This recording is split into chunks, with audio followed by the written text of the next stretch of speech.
Kalena dhammat sawanang etamang kalamutamang. Part 11b. Ajahn Brahm bukan siapa-siapa. Seni memadamkan keakuan. Kita semua ingin hidup berjalan lancar.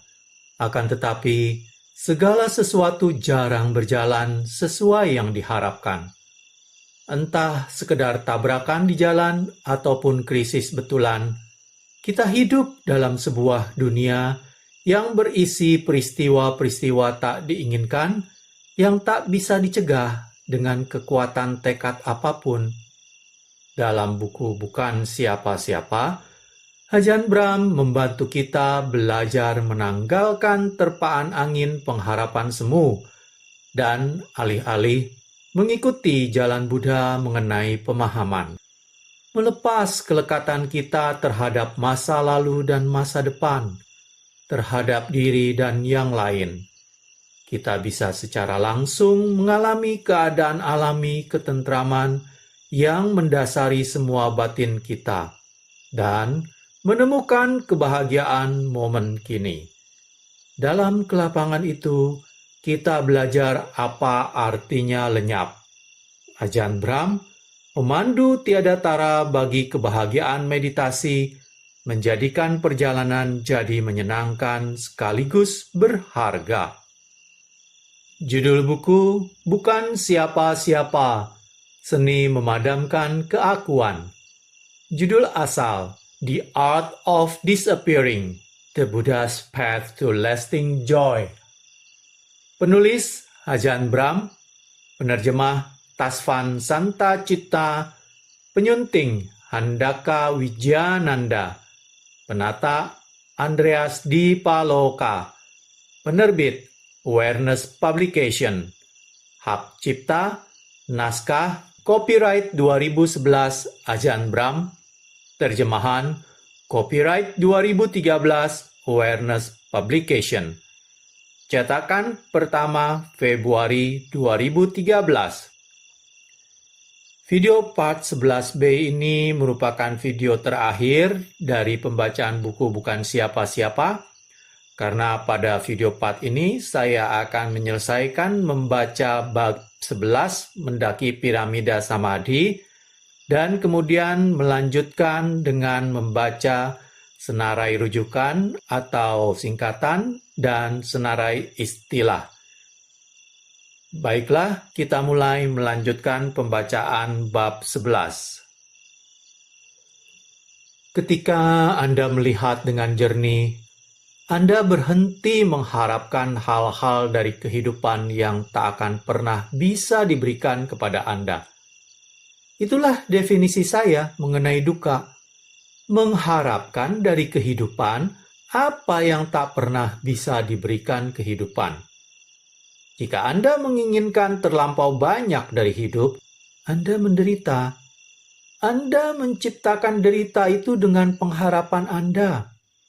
Ketika Anda memahami keterbatasan hidup dan keterbatasan kemampuan Anda tahu bahwa apa yang bisa Anda lakukan adalah mencoba yang terbaik untuk membantu dan tidak merugikan orang lain.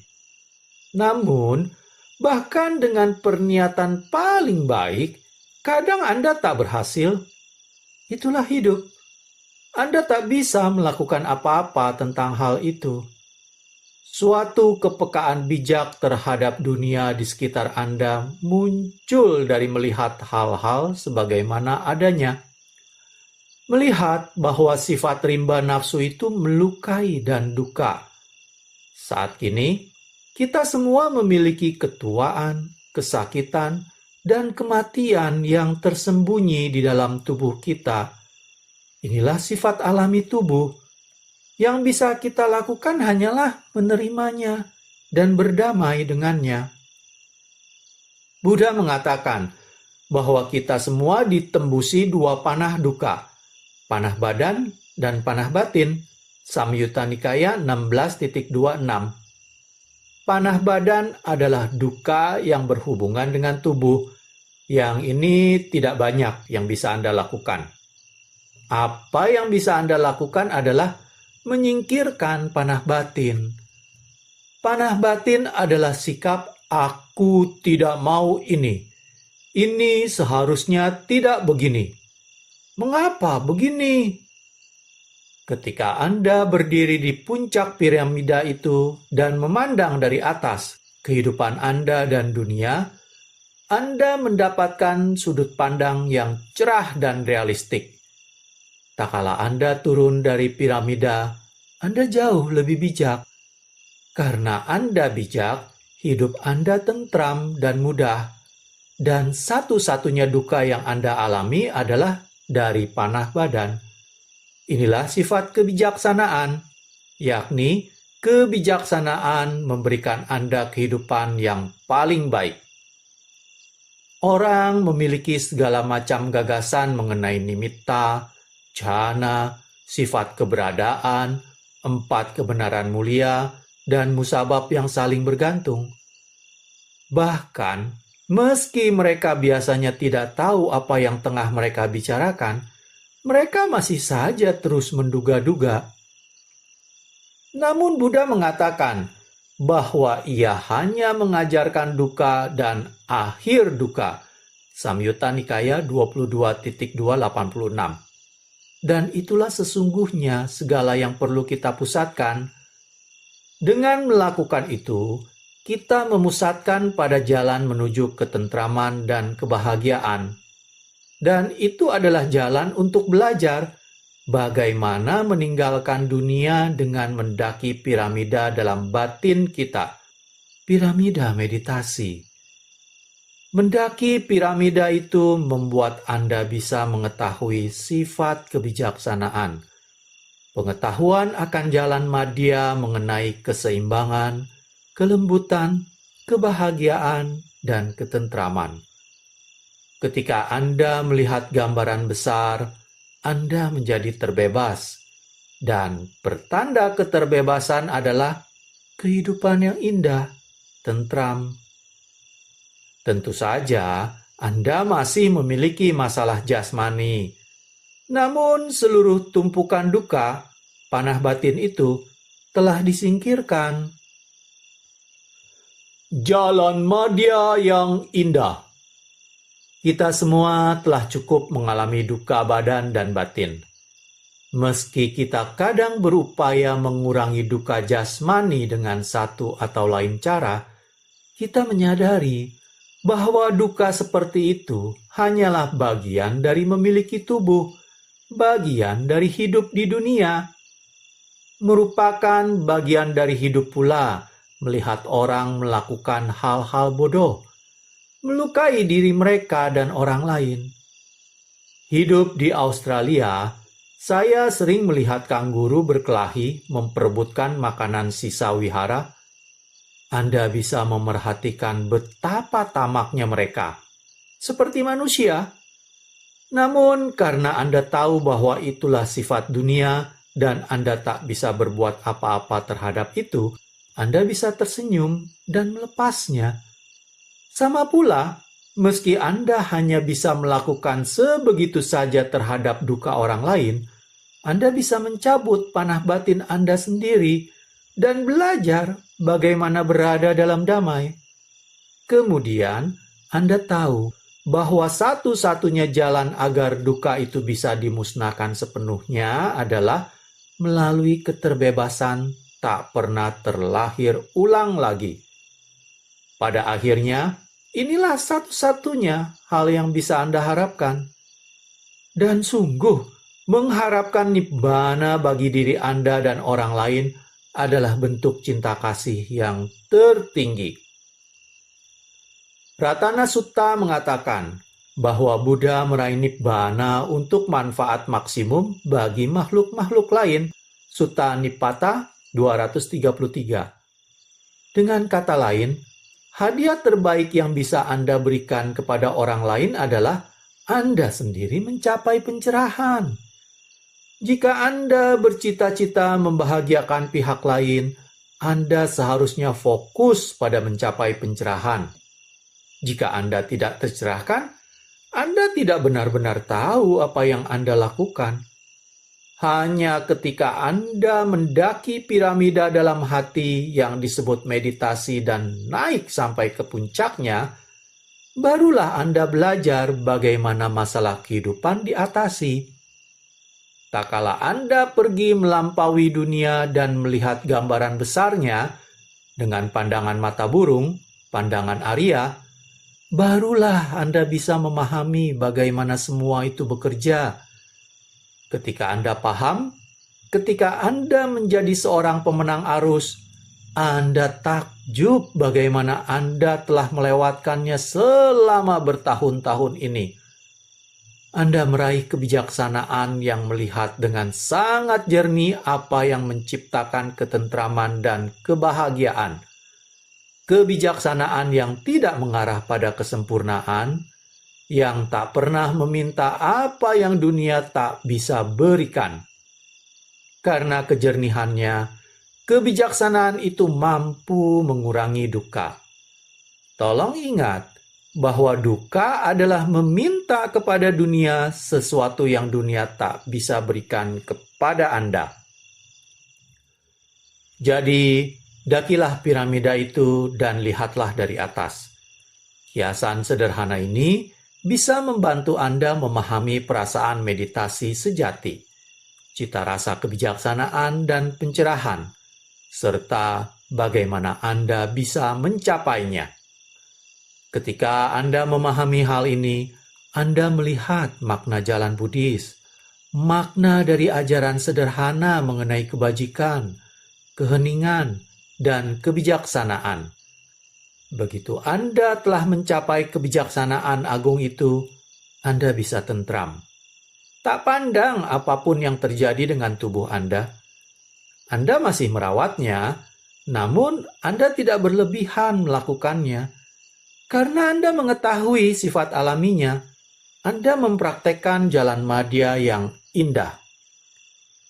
Seorang yang mempraktekkan jalan madya adalah orang yang berangsur-angsur melenyap. Hanya ketika Anda berdiam di tengah, Anda baru bisa lenyap. Jika Anda terlalu ekstrim ke arah manapun, terlalu tinggi atau pendek, terlalu gemuk atau kurus, Anda akan menonjol. Itulah yang begitu cemerlang mengenai citra Ajahn Tate di Thailand. Ia berada dalam istana megah ini, namun ia telah lenyap. Ketika saya masuk ke dalam ruangan itu tampak kosong. Saya harus melihat 2 kali untuk melihat ada biku tua kecil yang duduk di pojok. Jadi tugas Anda hanya melakukan itu, menjadi seperti Ajahn Tate dan hilang dari dunia duka ini. Demikianlah. Selesai saya membacakan bab 11, selanjutnya saya akan lanjutkan mengenai senarai rujukan dari singkatan. Sebagai catatan, singkatan-singkatan dalam buku ini saya bacakan dalam bentuknya yang lengkap, dengan harapan jadi lebih memudahkan bagi Anda untuk mendengarkannya. Baiklah, saya bacakan mengenai singkatan tersebut. A besar, N besar, Anguttara Nikaya. D besar, H kecil, P kecil, Dhammapada. D besar, N besar, Digha Nikaya. M besar, N besar, Majjhima Nikaya. S besar, N besar, Samyutta Nikaya. S besar, N kecil, Sutta Nipata. T besar, H kecil, I kecil, Therigatha. U besar, D kecil, Udana. Untuk Digha Nikaya, Majjhima Nikaya, Samyutta Nikaya, dan Anguttara Nikaya atau berikutnya, rujukannya adalah pada skema penomoran sutta yang digunakan dalam terjemahan bahasa Inggris yang diterbitkan oleh Wisdom Publication. Jika tidak, skema penomoran yang digunakan adalah dari naskah Pali yang diterbitkan oleh Pali Text Society. Baiklah, selanjutnya saya bacakan senarai istilah. Ajahn Chah, 1918-92, Biku Thai yang dianggap banyak orang sebagai salah satu master meditasi Thai yang terbesar pada abad ke-20. Ajahn Jagaro, murid awal Ajahn Chah dari Barat dan kepala wihara Bodhinyana Buddhist Monastery dari 1983 sampai 1995. Ajahn Sumedho, murid Ajahn Chah dari Barat yang pertama. Ajahn Tate, murid Ajahn Man yang secara luas dipandang sebagai bapak gerakan modern yang dikenal sebagai tradisi hutan Thai. Ajahn Tate sendiri secara luas dianggap sebagai salah satu guru meditasi Thai yang paling piawai pada zaman modern. Anagami, yang tak kembali, makhluk yang telah mencapai tataran pencerahan ketiga. Anagarika, harfiahnya, yang tanpa rumah. Dalam wihara Theravada di Barat, ini diartikan sebagai seseorang yang menjalani 8 sila dan berlatih untuk ditahbiskan sebagai samanera, bakal biku. Analaya, ketaklekatan, tanpa ketergantungan. Harfiahnya, tanpa bersarang. Ini adalah istilah keempat dalam kebenaran mulia ketiga yang menggambarkan penghentian nafsu. Anapanasati, penyadaran pada pernapasan. Anapanasati Sutta, Majjhima Nikaya 118, adalah petunjuk utama Buddha mengenai meditasi pada pernapasan. Anatta, tiada diri, ketiadaan diri yang kekal. Anawajja Sukha, kebahagiaan tanpa celak, kebahagiaan yang datang dari menjalani kehidupan yang bajik. Araha, yang tercerahkan penuh, tataran pencerahan keempat. Arya, suciwan, orang yang telah mencapai setidaknya kesucian pemenang arus, yang pertama dari 4 tataran pencerahan. Arupa, nirmateri, seperti dalam pencapaian nirmateri. Asawa, harfiahnya aliran keluar, yakni batin mengalir keluar ke dunia. Sutta biasanya menjabarkan 3 jenis asawa. 1. Kamasawa, aliran keluar karena nafsu indrawi. 2. Basawa, aliran keluar karena nafsu untuk keberadaan. 3. Awijjasawa, aliran keluar karena kekeliru-tahuan atau hayalan. Atta, diri atau ego. Bodhinyana Buddhist Monastery, wihara di Perth, Australia, tempat Ajahn Brahm kini menjadi kepala wihara. Dhamma, ajaran Buddha, kebenaran, segala sesuatu sebagaimana adanya. Dukkha, dukkha. Indriya, kemampuan atau kekuatan. Rangkaian standar 5 kemampuan adalah 1. Saddha, keyakinan. 2. Wirya, daya. 3. Sati, penyadaran. 4. Samadhi, keheningan. 5. Panya, kebijaksanaan. Jalan mulia berfaktor 8. 1. Pandangan benar. 2. Perniatan benar. 3. Perkataan benar. 4. Perbuatan benar. 5. Penghidupan benar. 6. Pengupayaan benar. 7. Penyadaran benar. 8. Pengheningan benar, yakni jhana. Jhana, keadaan meditasi mendalam dari keheningan dan pelepasan. Kamma, perbuatan atau kegiatan yang diciptakan oleh niat. Kadang kamma digunakan lebih luas dengan menyertakan akibat dari perbuatan. Kamma canda, nafsu terhadap dunia 5 indera. Khandha, gugus. Sutta menyenaraikan 5 kelompok fenomena mental dan fisik yang harus diselidiki dalam hal 3 ciri keberadaan.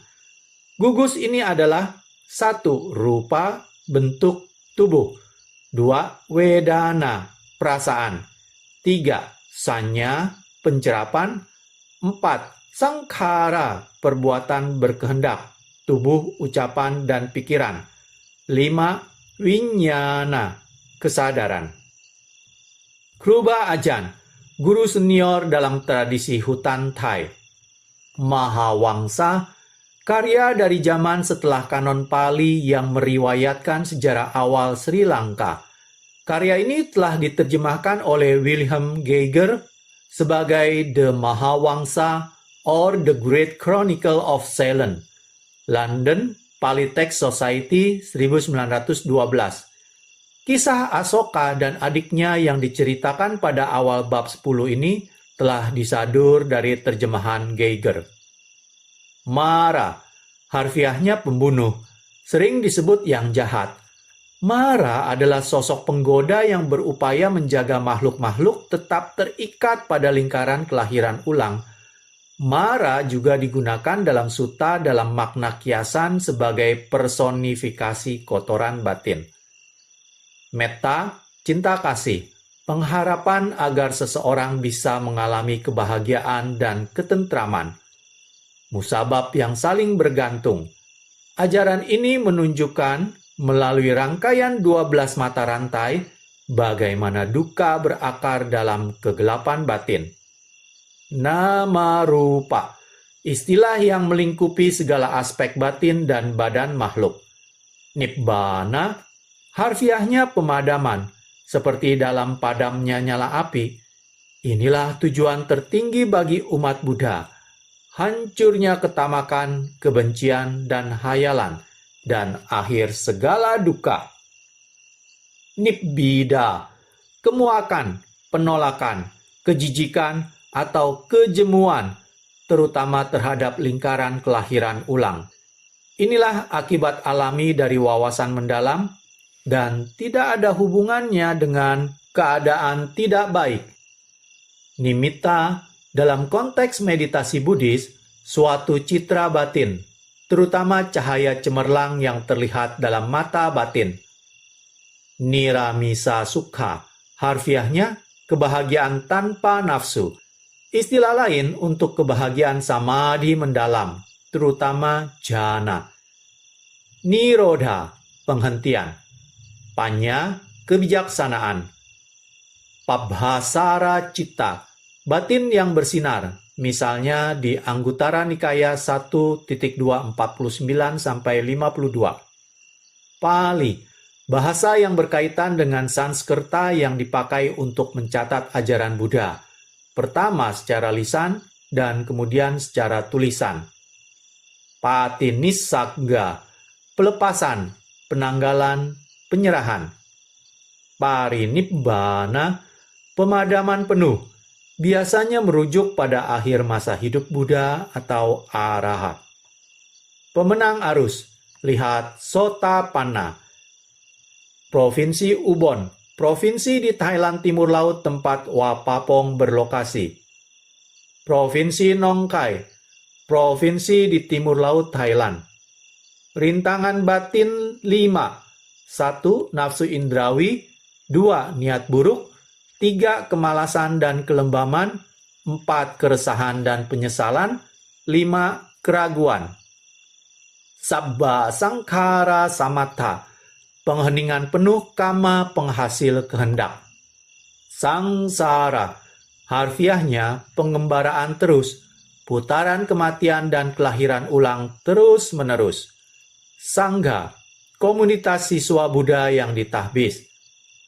Sangkhara, dalam penggunaan umum di sutta berarti kehendak. Lihat Samyutta Nikaya 22.257. Kadang digunakan untuk merujuk sesuatu yang terkondisi atau yang munculnya bergantung dari musabab. Sati sampajanya, penyadaran dan pemahaman jernih. Sila, kebajikan atau perilaku moral. Sotapanna, pemenang arus, tataran pencerahan pertama. Seseorang yang terjamin akan meraih pencerahan penuh paling lama dalam 7 masa kehidupan. Sutta, pembabaran Buddha atau siswanya. Tathagata, istilah yang dipakai Buddha untuk merujuk dirinya sendiri. Tipitaka, kitab suci Buddhis yang terdiri dari 3 bagian. Upadana, mengambil, berpegangan, atau melekat. upasama, keheningan, ketentraman. Vinaya, bagian dari kitab suci Buddhis yang memuat aturan perilaku biku dan bikuni dan prosedur bagi kelangsungan layak sangha. Viraga, pemupusan, pelepasan, ketiadaan nafsu, padamnya nafsu.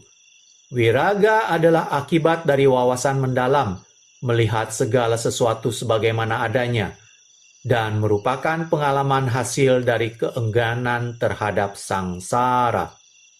Wat Pah Nanachat, International Forest Monastery, atau Wihara Hutan Internasional di Thailand Timur Laut, sebuah cabang wihara Ajahn Chah, Wat Papong. Wihara ini didirikan pada tahun 1975 oleh sekelompok kecil biku barat, meliputi Ajahn Sumedho dan Ajahn Brahm. Wihara ini didirikan khususnya untuk melatih biku non-Thai, dan hingga kini tetap menjadi satu-satunya wihara sejenis ini di Thailand. Wat Papong, wihara di Thailand Timur Laut yang didirikan oleh Ajahn Chah. Wihara ini kini merupakan wihara pusat lebih dari 300 wihara yang terkait dengan Ajahn Chah. Selanjutnya, ada 2 lembar yang berupa iklan-iklan mengenai buku yang diterbitkan oleh Awareness Publication ataupun yang diterbitkan oleh Ehipasiko Foundation. Saya akan bacakan di bagian belakang buku ini, terdapat sedikit riwayat hidup dari Ajahn Brahm. Ajahn Brahm lahir di London 1951 dan meraih gelar sarjana fisika teori di Cambridge University. Ia menjadi biku pada tahun 1974 di hutan Thailand dalam asuhan Ajahn Chah, guru meditasi yang tersohor. Kini ia adalah kepala wihara dan pusat meditasi terbesar di Australia. Ia berkeliling dunia untuk berceramah dan memandu retret. Buku-buku terlarisnya adalah trilogi Si Cacing dan Kotoran Kesayangannya dan Superpower Mindfulness. Di bawahnya terdapat artikel, kita semua ingin hidup berjalan lancar, akan tetapi segala sesuatu jarang berjalan sesuai yang diharapkan. Entah sekedar tabrakan di jalan ataupun krisis betulan, kita hidup dalam sebuah dunia yang berisi peristiwa-peristiwa tak diinginkan yang tak bisa dicegah dengan kekuatan tekad apapun. Dalam buku Bukan Siapa-Siapa, Ajahn Brahm membantu kita belajar menanggalkan terpaan angin pengharapan semu dan alih-alih mengikuti jalan Buddha mengenai pemahaman. Melepas kelekatan kita terhadap masa lalu dan masa depan, terhadap diri dan yang lain. Kita bisa secara langsung mengalami keadaan alami ketentraman yang mendasari semua batin kita dan menemukan kebahagiaan momen kini. Dalam kelapangan itu, kita belajar apa artinya lenyap. Ajahn Brahm, pemandu tiada tara bagi kebahagiaan meditasi, menjadikan perjalanan jadi menyenangkan sekaligus berharga. Selanjutnya di bawahnya ada kata-kata mengenai buku ini dari Tony Bernhard, pengarang How to Be Sick. Saya bacakan. Dengan kesederhanaan, kejernihan, dan humor khasnya, Ajahn Brahm menawarkan resep untuk mengobati ketidakpuasan.